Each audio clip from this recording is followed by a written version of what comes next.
Good afternoon, everybody. Con here with Techout.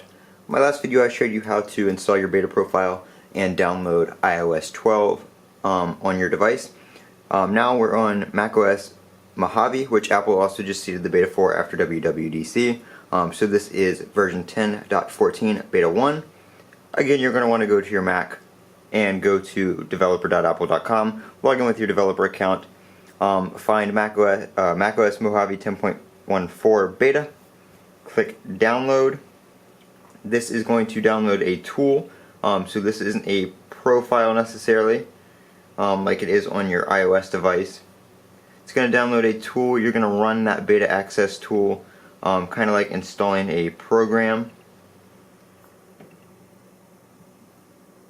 Just go through the installation process real quick, and then it's going to pop open the App Store, which is going to allow you to download the software update on the App Store, basically like you would any other time.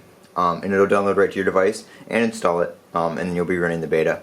This is only for developers. The public beta is not out yet. That probably won't come out until the third beta is released or so it's probably going to be a month or two before that comes out for public betas.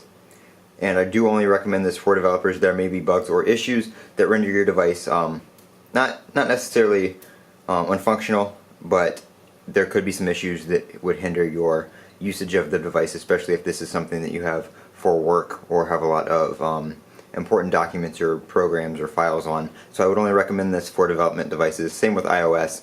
Haven't had any issues with it in the past, but that doesn't mean that we won't in the future. This has been Colin with Techout. If you enjoyed this video, click that thumbs up button. Don't forget to comment, rate, and subscribe. And make sure you look out for my videos when I actually do some demos and show you what's new in macOS Mojave.